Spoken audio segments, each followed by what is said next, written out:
Hi everyone, I hope you all are well. Welcome to Right Guidance and Ambition. My name is Anjali. So इस video के अंदर मैं आपके साथ sociology 4th semester के important short questions discuss करने वाली हूँ. आई होप इससे पहले जो मैंने प्लेलिस्ट बनाई है इम्पॉर्टेंट लॉन्ग क्वेश्चंस की वो आपने सारे देख लिए होंगे. अगर उन क्वेश्चन से रिलेटेड आपको कोई भी डाउट है आप मुझे कमेंट सेक्शन में पूछ सकते हो. आई विल ट्राई जितना जल्दी हो सके मैं रिप्लाई करूँगी. एंड सबसे इम्पॉर्टेंट वीडियो आपकी सिलेबस एंड एग्जाम पैटर्न की वीडियो है. वीडियो के अंदर मैंने आपको शॉर्ट ट्रिक से बताया था कि हर यूनिट में से हम एक चैप्टर जो है स्किप कर सकते हैं और उस स्किप किए हुए चैप्टर से मैं आपको शॉर्ट क्वेश्चंस करवा दूंगी. अब जैसे कि आपको पता है शॉर्ट क्वेश्चंस आपके एंटायर सिलेबस में से आने हैं. सो इसीलिए मैं आपको जब भी आप किसी भी सब्जेक्ट की तैयारी करते हो आपको पहले यही सजेस्ट करती हूँ कि आप पहले लॉन्ग क्वेश्चन करो. जब आप लॉन्ग क्वेश्चन तैयार करते हो तो आपके लॉन्ग क्वेश्चन तो रेडी हो ही रहे हैं, साथ के साथ उसी टॉपिक में से आपके शॉर्ट क्वेश्चन भी रेडी हो जाते हैं. जब आप लॉन्ग क्वेश्चंस अच्छे से रेडी कर लोगे देन उसके बाद आप एंड में जो है शॉर्ट क्वेश्चंस की वीडियो देखा करो. वीडियो के अंदर मैं सिर्फ उन्हीं चैप्टर्स के शॉर्ट क्वेश्चंस डिस्कस करने वाली हूँ जो मैंने स्किप किए थे हर यूनिट में से. Now without wasting more time let's start with our topic. तो फर्स्ट शॉर्ट क्वेश्चन, किनशिप.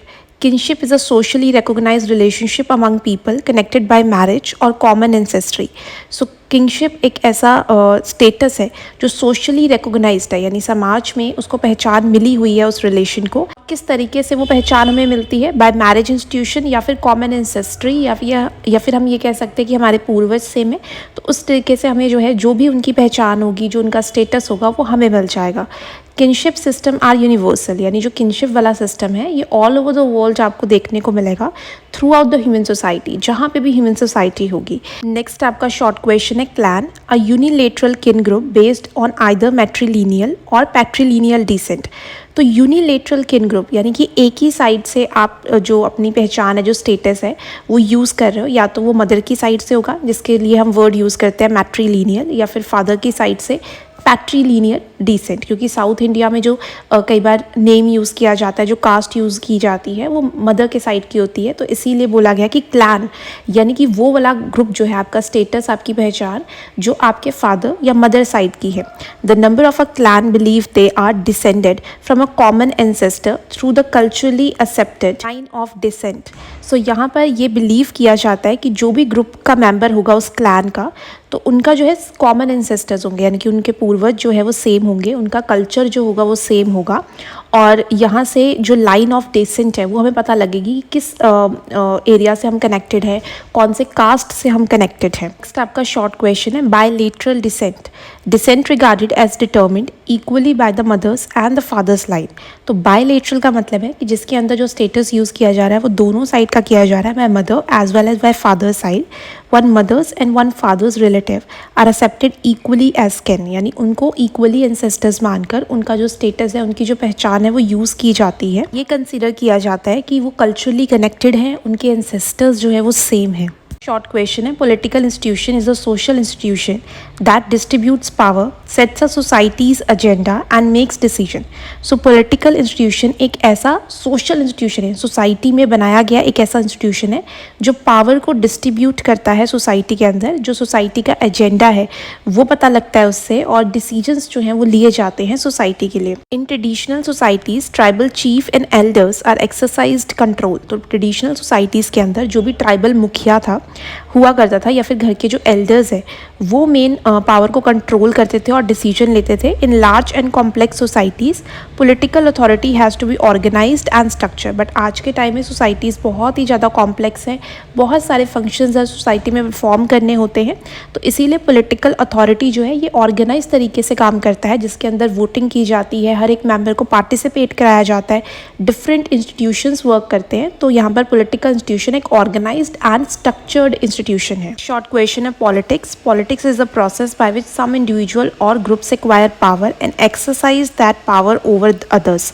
सो पॉलिटिक्स एक ऐसा प्रोसेस है जिसके अंदर कोई भी इंडिविजुअल, कोई एक इंसान या फिर ग्रुप में लोग पावर को एक्वायर करते हैं और उसके बाद उसी पावर को इस्तेमाल करते हैं दूसरों के लिए. Politics may be defined as a human activity associated with the governance of the society, which people choose to adopt in order that they acquire power. So politics एक ऐसी ह्यूमन एक्टिविटी है इसके थ्रू सोसाइटी को कैसे govern करना है, rule बनाना है, वो डिसाइड किया जाता है। तो वहाँ के लोग जो है वो ये सिस्टम डिसाइड करते हैं कि किस तरीके से उन्हें अपने सोसाइटी के पॉलिटिकल हेड को जो है चुनना है और उनको जो है पावर देनी है ताकि वो सोसाइटी के लिए लॉज बना सकें। नेक्स्ट आपका शॉर्ट क्वेश्चन है power as the ability to exercise one's wills over other. तो पावर एक तरीके की एबिलिटी है जिससे आप अपनी मर्जी से किसी से भी कोई काम करवा सकते हो। Power is the capacity to control और influence the action of other. तो आप पावर के थ्रू जो है दूसरों का एक्शन कंट्रोल कर सकते हो, दूसरों को इन्फ्लुएंस कर सकते हो, वेदर और not they wish to cooperate, अगर वो कॉपरेट करना चाहें या फिर ना चाहें, बट पावर के थ्रू जो है हम उनसे काम करवा सकते हैं। मे बी यूज डायरेक्टली और इनडायरेक्टली, पॉजिटिवली और नेगेटिवली। तो पावर जो है डायरेक्टली भी यूज़ की जा सकती है या फिर इनडायरेक्ट तरीके से पॉजिटिवली अच्छे काम के लिए भी यूज़ की जा सकती है या फिर नेगेटिवली भी यूज़ की जा सकती है। तो आपका शॉर्ट क्वेश्चन है coercive power, the use of physical force और physical punishment is called coercive power. तो पावर के थ्रू जब हम किसी से अपनी बात मनवाते हैं उसमें फिजिकली हम उसे फोर्स कर रहे हैं या फिर उसको पनिश कर रहे हैं, इस चीज़ को हम कोरोसिव पावर कहते हैं। It can be used to overthrow a government, to maintain one or to get people to obey the law of the society। तो इसके थ्रू जो है हम किसी भी सरकार को कंट्री में से निकाल सकते हैं और दूसरी सरकार जो है उसको चुन सकते हैं। और किसी गवर्नमेंट को सपोर्ट करना है या फिर किसी कंट्री के लॉस जो है वो चाहती है गवर्नमेंट की वहाँ के लोग जो है माने, तब भी जो है कोरोसिव पावर यूज़ की जा सकती है। नेक्स्ट शॉर्ट क्वेश्चन है legitimate power, when power is used in a way that is generally recognised as socially right and necessary, it is called legitimate power. ऐसी पावर जो सोसाइटी में इस्तेमाल की जा रही है, उनको राइट है उस पावर को यूज़ करने का और वो ज़रूरी भी है, उस पावर को हम लेजिटिमेट पावर कहेंगे। जैसे कि गवर्नमेंट यूज़ करती है लोगों से कानून मनवाने के लिए। सेकेंड आपका शॉर्ट क्वेश्चन है illegitimate power, power used to control others without the support of social approval is referred to as illegitimate power। ऐसी पावर जो लोग यूज़ कर रहे हैं उसको सोशली अप्रूव नहीं किया गया, यानी सोसाइटी में आप उसे यूज़ नहीं कर सकते हो, आपके पास ये राइट नहीं है, तो उसको हम इलेजिटिमेट पावर कहेंगे। जैसे कि gangsters demanding and receiving protection money, बहुत बार गैंगस्टर्स जो है शॉपकीपर से पैसा वसूलते हैं, पैसा मांगते हैं, उनके पास उस चीज़ का कोई राइट नहीं है, तो वो होती है इलेजिटिमेट पावर। नेक्स्ट आपका क्वेश्चन है authority. Authority denotes legitimate power that is institutionalized. Those given the right to use legitimate power are said to be in position of authority। यानी कि किसके पास ये राइट है कि वो पावर यूज़ कर सकता है, उस इंस्टीट्यूशन के पास, पर्सन के पास, उस चीज़ को हम अथॉरिटी कहेंगे। किस पर्सन के पास ये दायरा है कि वो अपने दायरे के अंदर रहकर वो पावर का इस्तेमाल कर सकता है। For example, a police officer has a authority to arrest a thief but not to convict a criminal. So police officer के पास ये राइट है, ये अथॉरिटी है कि वो एक चोर को पकड़ सकते हैं, बट उस पर जो भी चार्जेस लगाए जाएंगे, जो भी केसेस होंगे वो सुन नहीं सकते हैं। तो यहाँ पर कन्विक्ट करने की जो क्रिमिनल को रिस्पॉन्सिबिलिटी या अथॉरिटी है वो किसकी है? जज की। नेक्स्ट आपका शॉर्ट क्वेश्चन है traditional authority. Traditional authority is conferred by custom and accepted practice. In a monarchy, the power of the head of the government is legitimized by his birth. He is the king because his father was a king. So traditional authority यानी कि पहले के time में जो authority मिलती थी वो रीति रिवाजों के अकॉर्डिंग मिलती थी, जो भी सोसाइटी में जो प्रैक्टिसेस चल रही हैं उसके अकॉर्डिंग। मोनार्की सिस्टम में क्या होता है, जो किंग होते हैं उसके बाद जो नेक्स्ट किंग बनेंगे वो उनके बेटे बनेंगे, उनके पास ये लेजिटिमेट राइट होता है कि उनके फादर की डेथ के बाद जो नेक्स्ट किंग बनेंगे उनके बेटे बनेंगे। तो ये होता है ट्रेडिशनल अथॉरिटी की अथॉरिटी पास ऑन हो रही है from one person to another person या फिर from one institution to another institution। Next short question है influence। Influence refers to the exercise of power through the process of persuasion. It is a capacity to change the possible outcome of an event or process।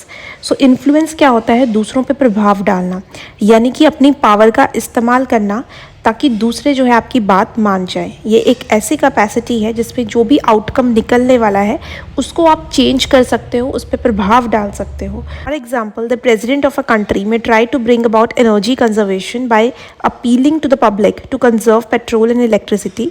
He may get a law passed by the parliament by using his influence. तो अगर country के president चाहते हैं कि energy conservation हो तो वो लोगों से अपील कर सकते हैं कि वो पेट्रोल और इलेक्ट्रिसिटी को कंजर्व करें, और यहाँ पर वो कानून भी बनवा सकते हैं इस चीज़ के लिए कि लोग उनकी बात को अच्छे से माने और जो ना माने उनकी बात उनको पनिशमेंट दी जाए। तो यहाँ पर वो अपने इन्फ्लुएंस का इस्तेमाल कर कर एक पार्लियामेंट से कानून भी निकलवा सकते हैं, लोगों से अपील भी कर सकते हैं। Main goal is to resolve conflicting interest and to achieve collective goal. तो यहाँ पर मेन गोल क्या रहता है एक स्टेट का, कि जो भी कॉन्फ्लिक्टिंग इंटरेस्ट है, यानी सोसाइटी के अंदर बहुत सारे मेंबर्स हैं, हर किसी की एक डिमांड है, उन अलग अलग डिमांड्स को कैसे सॉल्व आउट किया जाए और सबका कॉमन डेवलपमेंट किस तरीके से किया जा सके। The state also dictate when, where and how much physical force may be rightfully be used. तो स्टेट ये भी डिसाइड करती है कब, कैसे और कहाँ सरकार को फिजिकल फोर्स यूज़ करनी है राइटफुल तरीके से, ताकि सोसाइटी का डेवलपमेंट हो सके। शॉर्ट क्वेश्चन है sovereignty. Sovereignty is the most important element of the state. It alone distinguish the state from other association. तो सोवरेनिटी एक इम्पॉर्टेंट एलिमेंट है स्टेट का, यानी उसी का ही एक पार्ट है जो कि स्टेट को अलग करता है बाकी एसोसिएशन से। सोवरेनिटी का मतलब होता है सुप्रीम पावर डिसीजन लेने की। Sovereignty means full authority over the citizens with in and complete independence from outside. So sovereignty का मतलब है कि एक स्टेट का, एक गवर्नमेंट का कंप्लीट राइट है अपने नागरिकों पे, वो उनके लिए कोई भी डिसीजन ले सकते हैं। इसके लिए वहाँ की गवर्नमेंट जो होती है वो इंडिपेंडेंट होती है और उन्हें जो है बाहर से कोई भी इन्फ्लुएंस नहीं कर सकता कि उस कंट्री के सिटीजन के लिए कैसे डिसीजन लेना है। नेक्स्ट आपका शॉर्ट क्वेश्चन है monarchy. A monarchy is a form of government headed by a single member of a royal family, usually a king और क्वीन। सो मोनार्की एक गवर्नमेंट की फॉर्म है, यानी उनकी टाइप है, और इस टाइप में क्या होता है कि जो हेड ऑफ द कंट्री होते हैं वो एक सिंगल मेंबर होते हैं रॉयल फैमिली के, यानी कि रिच फैमिली के, यूजुअली किंग या फिर queen. In earlier time many monarch claimed that God has granted them a divine right to rule their land. So earlier time, पहले के टाइम में ऐसा कहा जाता था कि जो भी मोनार्क बना है, किंग या फिर क्वीन, वो ये दावा करते थे कि उन्हें जो है भगवान ने ये राइट दिया है उस कंट्री को रूल करने का, यानी कि वो अपने आप को कंसिडर करते थे गॉड के इक्वल, कि उनकी बात जो है सारे सिटीजन्स को माननी पड़ेगी, वो उनके अगेंस्ट कोई भी सिटीजन नहीं जा सकता। तो आपका शॉर्ट क्वेश्चन है oligarchy. Oligarchy means rule by a few. Oligarchy एक फॉर्म ऑफ गवर्नमेंट है जिसके अंदर कुछ लोग जो है मिलकर सरकार को चलाते हैं। Is rather old method of governing which flourished in ancient Greece and Egypt. तो ये थोड़ा सा पुराना मेथड है जिसके अंदर एक ग्रुप में लोग जो है कंट्री के लिए रूल बना रहे हैं, उनके लिए डिसीजन ले रहे हैं। तो ये हमें ग्रीस और इजिप्ट में ये ओलिगार्की की फॉर्म ऑफ गवर्नमेंट देखने को मिली थी। और आज अगर हम ओलिगार्की की बात करें तो इसका जो न्यू फॉर्म हमें देखने को मिलता है वो मिलिट्री रूल है। मिलिट्री रूल के अंदर क्या होता है कि एक ग्रुप में जो लोग हैं डिसीजन लेते हैं, मिलिट्री रूल लग जाता है, मार्शल रूल जिसको हम कहते हैं। तो ओलिगार्की तो आज के टाइम में नहीं देखने को मिलती, बट उसकी जगह मिलिट्री रूल हम ये कह सकते हैं वर्ड यूज़ किया जाता है। तो आपका शॉर्ट क्वेश्चन है dictatorship. A dictatorship is a government in which one person has nearly total power to make और इन्फोर्स लॉज। तो डिक्टेटरशिप ऐसी सरकार है जिसके अंदर एक ही पर्सन के हाथ में सारी पावर है, वो कोई भी डिसीजन ले सकते हैं, कानून बनवा सकते हैं। Dictator rule primarily through the use of corrosion. तो डिक्टेटर जो है वो करोसिव पावर का यूज़ करते हैं ताकि लोग उनकी बात मान सकें, विच ऑफन इंक्लूड्स द टॉर्चर और एक्सिक्यूशंस। तो बहुत बार देखा गया लोगों को टॉर्चर किया जाता है जब वो उनकी बात नहीं मानते हैं, लोगों को एग्जीक्यूट मरवाया जाता है। तो डिक्टेटरशिप वाली सरकार के अंदर तानाशाह जो है वो वाली गवर्नमेंट होती है, यानी पावर को एक्सप्लॉइट किया जाता है। आपका शॉर्ट क्वेश्चन है totalitarian society is a one in which state assumes total control over all social organisation. Society के अंदर जितनी भी ऑर्गेनाइजेशंस है, इंस्टीट्यूशंस है, उन पर कंट्रोल किसका रहेगा? स्टेट का, यानी कि गवर्नमेंट का। Totalitarian state is efficient in achieving such goal as rapid industrialisation and a relatively egalitarian distribution of resources. Totalitarian state के अंदर जो गोल होता है वो क्या होता है कि रैपिड इंडस्ट्रियलाइजेशन, जितना जल्दी हो सके इंडस्ट्री को ग्रो करवाना है ताकि कंट्री की इकोनॉमी जो है वो डेवलप कर सके।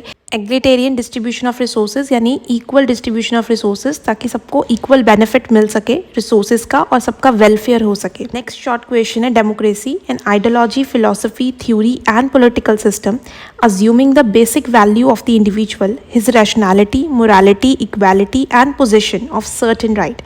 So democracy एक तरीके की आइडियोलॉजी है, फिलॉसफी, थ्योरी या फिर आप पॉलिटिकल सिस्टम कह सकते हो, जिसके अंदर सरकार को चलाना कैसे है ये सिस्टम डिसाइड किया जाता है। इसमें जो भी इंडिविजुअल है उसकी रैशनैलिटी, उसके लॉजिक के अकॉर्डिंग जो है वो अपनी वोट डालता है और जो मॉरल वैल्यूज़ हैं उसके अकॉर्डिंग सरकार को चलाया जाता है, सबको इक्वल ट्रीटमेंट दिया जाता है, ह्यूमंस को राइट मिलते हैं। So democracy is a form of government जिसके अंदर लोग अपनी सरकार को चुनते हैं और वो सरकार लोगों के वेलफेयर के लिए काम करती है। नेक्स्ट शॉर्ट क्वेश्चन है, nation a culture group residing with in a territory of a political state, यानी कोई भी ग्रुप जो फिक्स टेरिटरी के अंदर रहता है, एक पॉलिटिकल स्टेट के अंदर रहता है, उसको हम नेशन कंसिडर करते हैं। नेक्स्ट आपका शॉर्ट क्वेश्चन है, nationalism the ideology about nation state, a set of beliefs about the superiority of one's own nation and defense of its interest above all others। तो नेशनलिज्म एक तरीके की ideology होती है जिसके अंदर ये माना जाता है कि उनकी नेशन जो है सबसे सुपीरियर है, उनकी नेशन सबसे ज़्यादा इम्पॉर्टेंट है बाकी नेशंस के कंपैरिजन में, और उनका ये राइट बनता है कि वो अपने नेशन को प्रोटेक्ट करके रखें। जितने भी जो गवर्नमेंट है वो इस तरीके से कानून बनाए कि वहाँ के सिटीजन सिक्योर फील करें और उनके इंटरेस्ट जो है प्रोटेक्टेड रहे। तो आपका क्वेश्चन है, political party a political party is generally describe as an organised body of people who share common principles and cherish certain common goals regarding the political system। So political party एक organise तरीके से काम करने वाली एक संस्था होती है जिसके अंदर जितने भी मेंबर हैं उन सबका सेम गोल होता है, सेम प्रिंसिपल्स वो फॉलो करते हैं, और इस तरीके से हम ये कह सकते हैं कि पॉलिटिकल पार्टी का मेन एम क्या रहता है कि वो पावर कैप्चर कर सके। जब वो इलेक्शन में खड़े होंगे देन वो लोगों को इन्फ्लुएंस करेंगे कि लोग उनकी पॉलिटिकल पार्टी को वोट डालें ताकि वो पावर में आ सके। सो पॉलिटिकल पार्टी एक ऑर्गेनाइज तरीके से काम करने वाली पार्टी होती है जो पावर में आके लोगों के लिए काम करती है। नेक्स्ट आपका शॉर्ट क्वेश्चन है, pressure group a pressure group is an interest group which exert pressure on the government or decision makers for the fulfillment of the interest of its member। It is clear from the name pressure group, यानी ऐसा group जो government पे pressure डाले या फिर जो भी policy makers हैं उनको प्रेशराइज करें ताकि वो लोगों के वेलफेयर के लिए काम करें, वो लोगों के इंटरेस्ट के लिए काम करें। प्रेशर ग्रुप कभी भी पॉलिटिकल पार्टी की तरह काम नहीं करते हैं, वो पावर कैप्चर नहीं करते हैं, वो इलेक्शंस में नहीं खड़े होते हैं। उनका जस्ट मेन काम ये रहता है कि वो एक ग्रुप बनाते हैं ताकि सरकार को इन्फ्लुएंस कर सके, सरकार करप्ट ना हो, गवर्नमेंट जो है वो लोगों के साथ कोऑपरेट करे, उनके लिए वेलफेयर पॉलिसीज़ जो है वो निकालें। शॉर्ट क्वेश्चन है, beliefs every religion contains a set of belief. हर धर्म के अपने कुछ बिलीफ, कुछ मान्यताएं होती हैं। Religious beliefs are statement to which members of a particular religion adhere. तो यानी कि रिलीजियस धार्मिक विश्वास जो होते हैं एक तरह के जो मेंबर्स वहाँ के फॉलो कर रहे हैं किसी पर्टिकुलर चीज़ को। In primitive religion the main function of a belief system was to relate the sacred object to the religious rituals and to justify and protect the sacred। अब यहाँ पे पुराने टाइम में क्या किया जाता था कि कोई ऐसी ऑब्जेक्ट है या कोई ऐसी चीज़ है जिसको सैक्रेड यानी प्योर मानते थे और ये विश्वास होता था कि उसको प्रोटेक्ट करके रखना है और वो प्योर क्यों है इस चीज़ को जस्टिफाई किया जाता था। यानी कि बिलीफ क्या है, एक ऐसा वैल्यू सिस्टम जिसको लोग फॉलो कर रहे हैं एक धर्म के अंदर। आपका शॉर्ट क्वेश्चन है, rituals a ritual consist of certain pattern of behaviour towards the sacred. तो रिचुअल क्या है, रीति रिवाज। तो एक सर्टेन पैटर्न ऑफ बिहेवियर, अगर हमें लगता है कि कोई चीज़ सैक्रेड है, प्योर है यानी दूसरों से अलग है, तो हम एक सर्टेन काइंड ऑफ बिहेवियर उस चीज़ के प्रति जो है यूज़ करेंगे। उस चीज़ को हार्म नहीं करेंगे, डिस्ट्रॉय नहीं करेंगे। हम जो है हो सकता है कुछ certain kinds of pattern follow करते आ रहे हैं जो हमारे एंसेस्टर्स, उसी चीज़ को हम भी फॉलो करेंगे। It prescribe some course of action for dealing with और रिलेटिंग टू द सैक्रेड। तो रिचुअल्स के अंदर ये बताया जाता है कि जब भी हम किसी सैक्रेड चीज़ से डील करेंगे तो हमने कैसे बिहेव करना है और किस तरीके से जो एक्टिविटीज़ है वो करनी है। आपका शॉर्ट क्वेश्चन है, sacred and profane. The concept has been used by Emile Durkheim. ये कॉन्सेप्ट पहली बार यूज़ किया था इमाइल डर्किम ने। According to sacred refers to all the element which inspire respect. So sacred का मतलब होता है कोई ऐसी चीज़ जो दूसरों से डिफरेंट है और उसको हम रिस्पेक्ट देते हैं, उसको हम हार्म नहीं करते, डिस्ट्रॉय नहीं करते। हमारे एंसेस्टर्स जिस तरीके से रिचुअल्स करते हैं उस सैक्रेड चीज़ के लिए, हम भी उस चीज़ को फॉलो करते हैं। Profane refers to all the element which inspire bad deeds. According to him sacred and profane are essential elements of religion. Profane का मतलब है कि ऐसे एलिमेंट या ऐसी कोई चीज़ें जो हमें बुरे कर्म करने से रोकती हैं, कि जो चीज़ हम ना करें, हमें रोका जाता है उस चीज़ को करने से। तो इमाइल डर्किम के अकॉर्डिंग जो प्रोफेन है और सैक्रेड है ये दोनों ही बहुत इंपॉर्टेंट पार्ट है रिलीजन के। तो आपका शॉर्ट क्वेश्चन है, टोटमिज्म और complex of beliefs organised around a totem an object worshipped as both god and an ancestor. So यानी कि एक ऐसा बिलीव जिसमें हम ये मानते हैं कि कोई भी ऑब्जेक्ट या कोई ऐसी चीज़ जो टोटम है यानी जिसको हम वर्शिप करते हैं, जिसकी हम पूजा करते हैं, वो कोई भगवान हो सकते हैं या फिर हमारे एंसेस्टर यानी पूर्वज हो सकते हैं। It is the practice of symbolically identifying humans with non human object. तो एक प्रैक्टिस होती है जिसके अंदर एक ह्यूमन को एक स्पेशल काइंड ऑफ एलिमेंट समझकर उन्हें वर्शिप किया जाता है, और या फिर कोई नॉन ह्यूमन ऑब्जेक्ट भी हो सकता है, जैसे कोई प्लांट है या एनिमल है। जरूरी नहीं है यहाँ पे कोई ह्यूमन ही हो जिसको हम वर्शिप कर रहे हैं। So totem selected is usually something important to the community as either a food source और अ डेंजरस प्रेडेटर। तो टोटम कोई भी चीज़ हो सकती है जो बहुत ही ज़रूरी है किसी एक कम्युनिटी के लिए, वो हमारा फूड सोर्स है। या तो लोग उसको वर्शिप कर रहे हैं या उस चीज़ से डर रहे हैं, तो कुछ भी अगेंस्ट नहीं करते हैं वो उस चीज़ के। आपका शॉर्ट क्वेश्चन है animism. It is a belief in spirit. It is believe that natural phenomena, for example mountains और plants, are endowed with spirits और life forces, that events in the world are the outcomes of the activities of these spirits. तो यहाँ पर जो animism है, इसमें विश्वास किया जाता है स्पिरिट्स के अंदर, और ये माना जाता है कि नेचर के अंदर जितनी भी चीज़ें हैं, चाहे कोई माउंटेन है, प्लांट्स है, वो सारी की सारी चीज़ें किस तरीके से इवॉल्व हुई हैं स्पिरिट्स के थ्रू। यानी स्पिरिट्स जो है उसके थ्रू वो चीज़ें बनी हैं, वही उस चीज़ का आउटकम है। चाहे दुनिया में वो कहीं पे भी कोई भी नेचुरल फिनोमिना हो, वो स्पिरिट्स से कनेक्टेड है, उस चीज़ को हम एनिमिज्म कहते हैं। तो आपका शॉर्ट क्वेश्चन है monotheism. The belief that there is only one God, for example Christianity, Islam believe in one God. यानी ऐसा विश्वास किसी भी धर्म के लोगों का कि सिर्फ वो एक ही भगवान में बिलीव करते हो, उनको वर्शिप करते हो। जैसे क्रिश्चियनिटी के अंदर जीसस क्रिस्ट को जो है वर्शिप किया जाता है, इस्लाम के अंदर जो अल्लाह है उन्हें वर्शिप किया जाता है। तो इस फॉर्म ऑफ रिलीजन को इज्म कहा जाता है। नेक्स्ट आपका शॉर्ट क्वेश्चन है polytheism. They believe that there are more than one god. It is rather loose association of hundreds of local religious cult.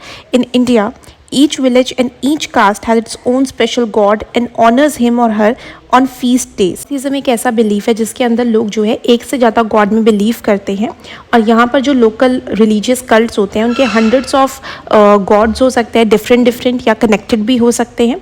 India के अंदर हर एक विलेज और हर एक कास्ट के लोगों के अपने एक स्पेशल गॉड होते हैं, वो उन्हें ऑनर करते हैं, उनके लिए फास्ट रखते हैं, उनको जो है ऑफरिंग्स देते हैं डिफरेंट डेज पे according to their religion or god. Short question is sect. It is a small religious group that has broken away from some other religious organization to renew what it views as the original vision of the faith.